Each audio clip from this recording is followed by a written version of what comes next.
Thanks for tuning in. I'm Ethan Neer. Over 50% of US households own some sort of video gaming console, yet one college town's residents are still infatuated with tabletop and role-playing games. More on that later, but first we will talk with Southern Illinois University professor Jeff Punske about the evolution of nerd culture. Jeff, thanks for taking the time to sit down with me. Oh yeah, absolutely. It's great to be here. So let's start with D&D, kind of the king of nerd culture in a sense. It's its 50th anniversary as well. We've seen kind of almost this cultural revolution with D&D coming back into the mainstream with things like its own movie and Baldur's Gate being a massively successful game, winning Game of the Year. What do you think is the cause of that? I wish I knew exactly what caused all that. I mean, I think there was always an interest in doing these types of things, but we saw the sort of growth in other types of media areas like Stranger Things and things like that, and just the wider acceptance into the mainstream. And now we're here, where suddenly it's now more people play D&D than don't play D&D almost. Yeah. You're no longer like a social pariah for playing D&D in school. Yeah, I mean, not to age myself, but I went to high school in the 90s, and the kids that played D&D were not, sitting at the popular table. And I think, that has changed entirely, where most folks have engaged with some sort of role play or other types of tabletop gaming. And I think that really, I think it speaks to something that maybe is a little bit deeper within us, that we enjoy storytelling, we enjoy collaboration, and we enjoy sort of social structures that give us an opportunity to do that. And so, I think D&D has also done a great job of making the game accessible. I know we could have an entire show talking about one D&D, but we aren't going to do that and all the controversy that surrounds that. We'll leave that for another show. But you talk about the social aspect and about community. Something that is kind of vital to gaming culture, especially in smaller towns, is the local game store. And that does seem to be continuously threatened with the domination of Amazon and with COVID-19 decimating many stores. As the space continues to shift, what do you think their place in all of this is? Well, I think, again, it is that sense of community. I mean, Carbondale is an interesting town. We have 3 local game stores in a relatively small population. There are big cities that maybe only have 3 or 4 game stores. So I think it speaks again to this sort of the sort of cultural happenings that are part of Carbondale, but also this nexus of sort of social interaction, this hub where folks know that they can show up, they can find a game, they can meet new people, and I think that is something that Amazon can't replace. Yeah. And I think. You mentioned COVID-19, and I think that was another time that really helped elevate the game to a certain extent, simply because people were finding that they were missing these social interactions. You saw an explosion of Zoom games and other online games, and then a lot of those moved to the tabletop once we were able to do that. Once we were all back in person again. Now, how have things that have typically been considered niche, I know we were talking about your personal experience with D&D back in the 90s, but also stuff like Marvel Comics, that is now the biggest media empire maybe in the world. How has that become mainstream and changed the space? Again, I think it's just great marketing. How the MCU managed to bottle that and become this massive, global media empire. Disney money probably helps with that a little bit, but again, it's just the shift in the culture from, the kids that maybe weren't accepted to it being the sort of central main way that we now interact with each other that's not sports, to be honest. And I think it opens up this whole new avenue of folks to engage with each other and interact with each other. Because now basically everyone's seen a Marvel movie, you can ask, so who's your favorite Marvel character? And now people have an answer where maybe folks aren't into football or baseball or things like that. So I think it does open up that gateway for folks to just have a conversation. Yeah, I'll agree as well. I think they've done a great job including characters outside of the typical ones you would think of. Who thought 10 years ago that Rocket Raccoon would be a popular kind of figure? Yeah, I also think that, they were forced to do that, right? Because they sold off all their popular characters to other media companies, so they had to get creative. And I still don't think that they ever expected Guardians of the Galaxy and Rocket Raccoon to be this massive cultural phenomenon that it turned out to be. Yeah. But it did. Yeah. So good for them. Now, bringing it back to campus and the local community, you run a tabletop gaming RSO here at SIU, as well as you run SalukiCon, or help run SalukiCon. Talk to me a bit about that. So, to say I run the RSO wouldn't be accurate. I am the one of the co-advisors for this RSO, and it's it is a student organization. The students run it. I show up every now and then and say, "Good work, guys," but they are really into building that inclusive social space for folks, teaching people how to play games, giving people the opportunity to learn about these, different ways to sort of engage in that tabletop space, whether it be D&D or some of the myriad of board games and other types of things that have come out. Again, sort of a similar explosion at the same time where over the last 20 years, the board gaming space has become this massive industry to itself. But still a lot of folks, their experience with board games are Monopoly or, Candyland, Chutes and Ladders, Sorry.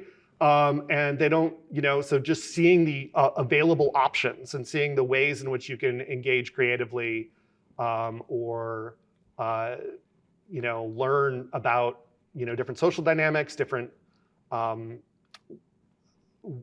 ways to, learn about different topics as well. Because a lot of these games, cover things like history or biology and things like that in really interesting and creative ways. Yeah. I love what they do. They do a great job. They really try to do community outreach, and they try to do student outreach to really sort of show off this space to folks. And with SalukiCon, that's our big, celebration of everything nerd. And I think SIU is kind of special in that we've now built this annual tradition that we have essentially a Comic-Con on campus. And it is, I think, a really special event because one of this sort of nexus of sort of what we've talked about already with Carbondale being this sort of, place of nerd culture. I've heard a rumor, and I don't know it's true, that D&D was play tested, the first time it was play tested outside of Wisconsin, where Gary Gygax was developing it, was in Carbondale, Illinois. Oh, wow. It's a rumor. I don't know if it's true, but it's part of our lore. We'd like to believe. It's part of our lore, exactly. Now, actually, as we wrap up our time here together, what do you think the impact of having something like a convention in an area that can kind of be isolated at times is for a lot of people that maybe this is their only chance? Yeah, I think we are in this rural area, and this is an opportunity for us to bring some like big city life. It's never going to be San Diego Comic-Con or some of the things that you might find in Chicago. Yeah. But we can still bring these types of events to both our students and our community, and also give the community and our students opportunities to engage with each other, learn more about each other, and have a hell of a lot of fun. Jeff, thank you so much for your time. Now we have a short documentary on gaming revolution happening in the college town of Carbondale, Illinois.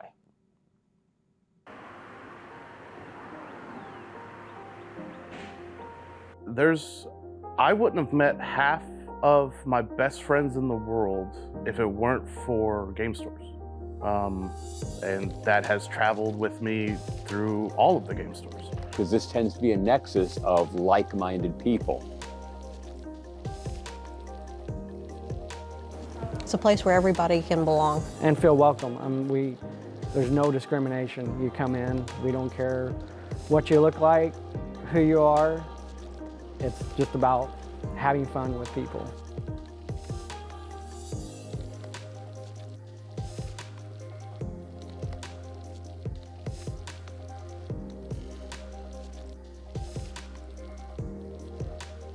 I think that's a fundamental thing that a lot of people, especially adults, don't get, is that, play dates don't have to stop when you're 12. You can have a play date with your friends. It just happens that you're playing Halo instead of, Minecraft or whatever. or you're, instead of playing Maple Leaf in the backyard, you're rolling dice and there's rules now. Play is something that's so important and like so vital in life, just to have fun, have some spice. Like I'd rather work less, play more, honestly. And live like vicariously through these characters or these experiences, and really like expand my horizon and play and have fun. That's the thing, is like sure, you can get tired of 5th edition, you can get tired of Monopoly, but I don't think you can get tired of play,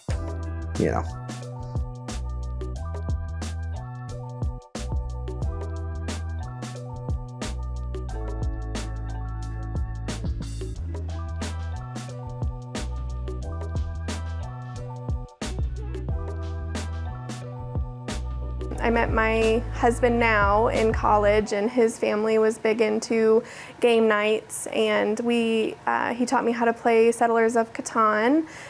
And when he taught me that, I really enjoyed just the family time and togetherness of that activity. And we have since just branched out and set up a big collection of games. And so it's just branched out from Catan.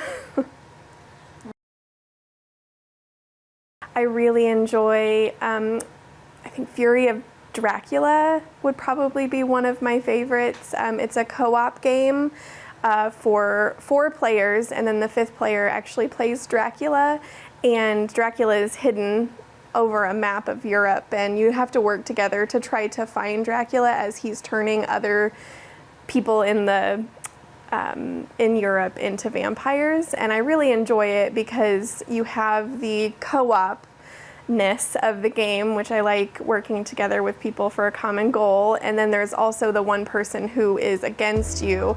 And it's just always been a good time when we've played. So I love games for a lot of different reasons. I really like the aspect of the social ability to, sit around with a table, have this sort of shared purpose with people, and kind of work on, either be competitive or sometimes you're being cooperative.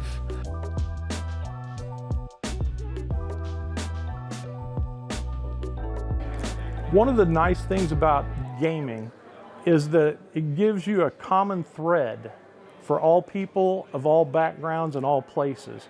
And so you can go to an area where you don't know anyone and sit down and play games.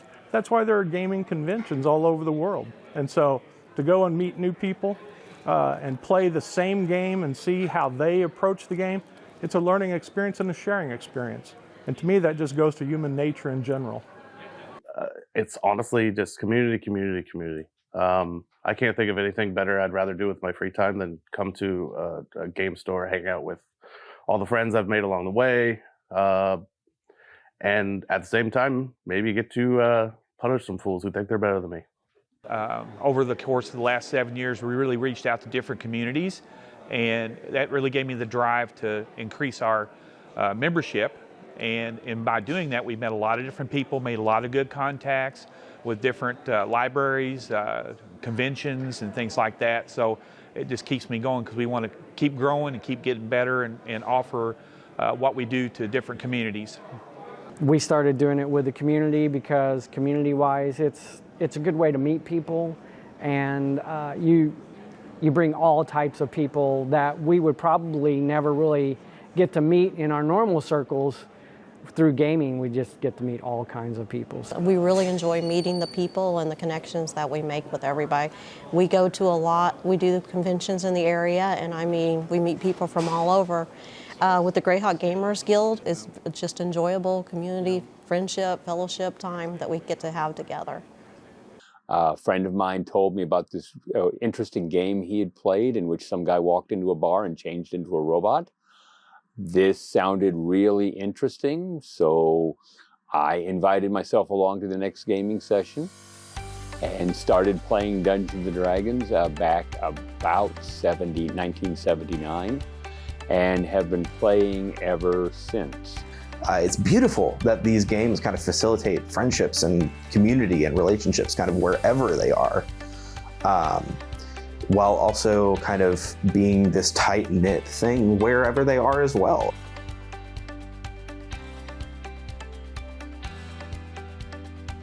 Well, for me, gaming was always an escape from the workplace.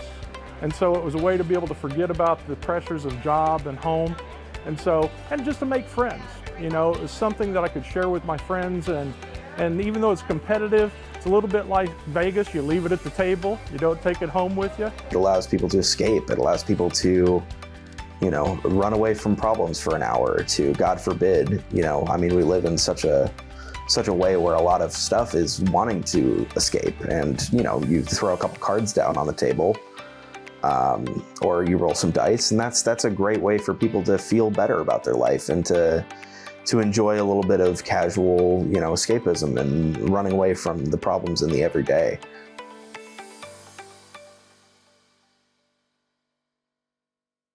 I mean, I'm sort of on the spectrum as far as, like, I'm not really social butterfly. So it's a great way for me to get out of my shell and kind of force myself to be social, right? Because otherwise I'd just be sitting at home all day, just on my computer.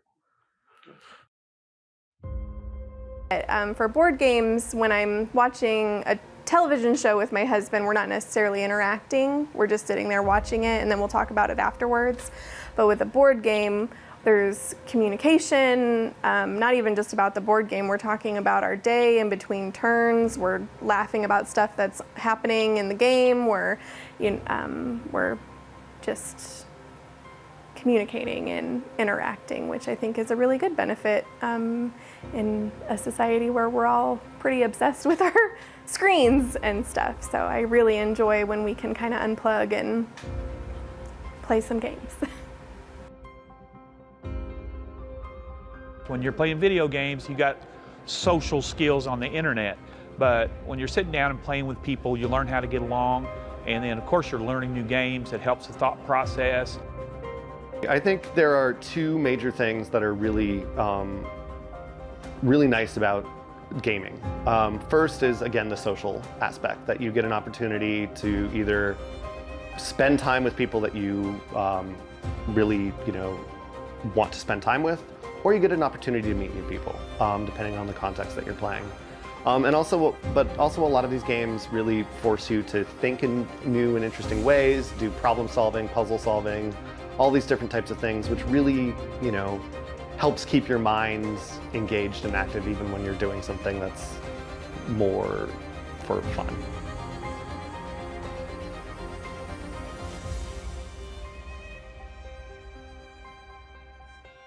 Well, it generally, a lot of the games out there are actually, like Magic and Pokemon, are both meant to select games, as is Dungeons and Dragons, because they help you with math, they help you with spelling, they help you with analytical thought, they help you with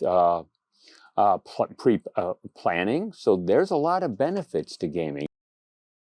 One of the things, when I was at John A. Logan, I started a game club out there, and one of the things that I enjoyed about that is using just some of the basic skills of math, problem solving, strategy, planning.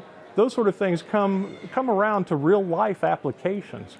And so that's one of the things that I love about gaming, is the fact that it has applications away from the game table in real life as well. Yeah, I mean, of course, like, the thing about, like, especially games where you have to paint the minis and stuff, like Warhammer and all that, is that that's a massive time commitment. Sure, you can kind of slapdash throw them all together, and, you know, have your gray guys on the table and kind of move them and play the game. And that's plenty of fun if you just want to play the game, great. But personally, I like to paint them. I like to really get to know them. I like to put myself into them. You're practicing technical painting skills. You're practicing non-metallic metal. You're practicing zenithal highlighting and, zenithal painting.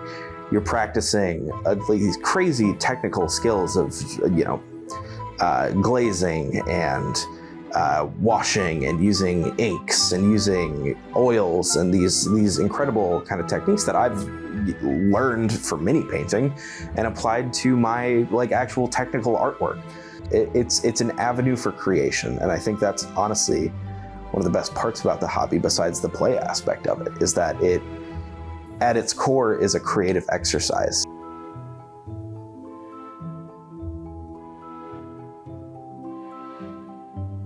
You know, it goes away for a while, but it tends to always come back. The pandemic, for all the ills and things that it brought upon us, it brought a lot of people back to their hobbies and the gaming table, and we have really seen a boom now in the gaming industry because people have had time away from their workplace and all the other pressures of life to re-delve into those things that they love.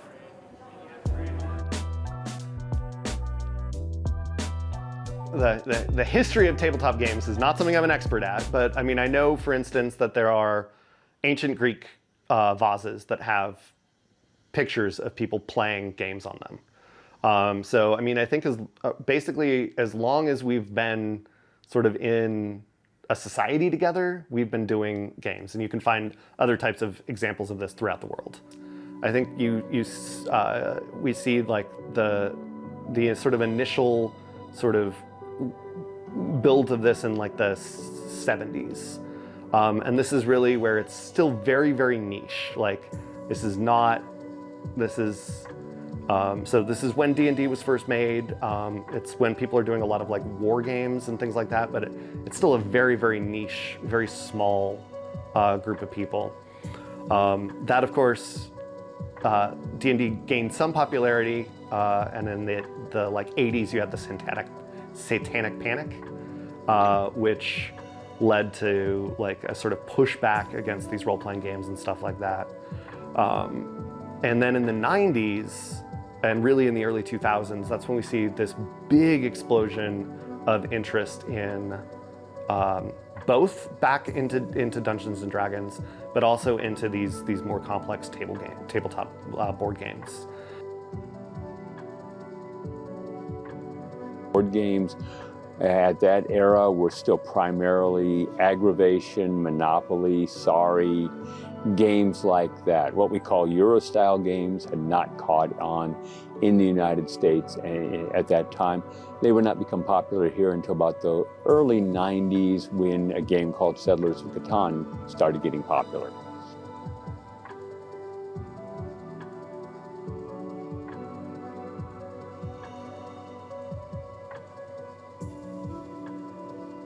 Well, if you don't foster local communities, who are you going to help game? I mean, really, wouldn't you want to have the best playground in your backyard?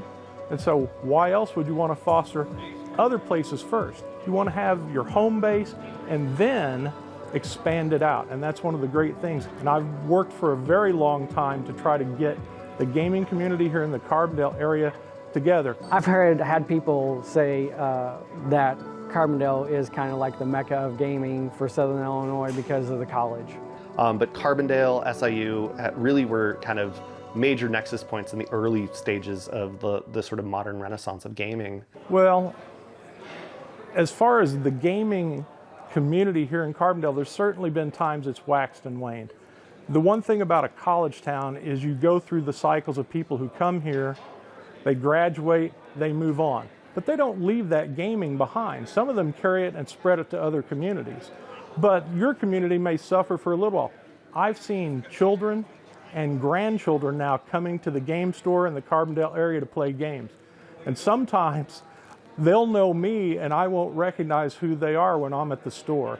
And so it's interesting because I just have to ask them, say, who are you? And then they'll say, oh, well, this is my father, or he used to come to the store back, in 1998 or 99, and I'm like, oh, okay, I know who your father is and stuff.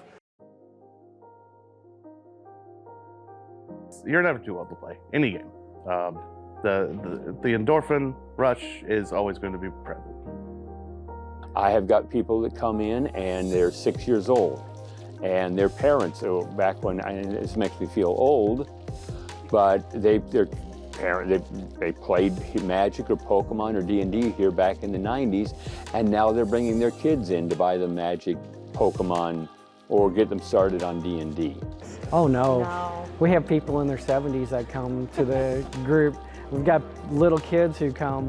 We've got games of all ages that we can play. So yeah, it doesn't matter what age you are, you can come out here at any age and play. Yeah, there's games for everybody. So. No, you're never too old. I think there's always going to be something that someone can be able to play. And I think you're also really never too young. Like, there's great games for kids.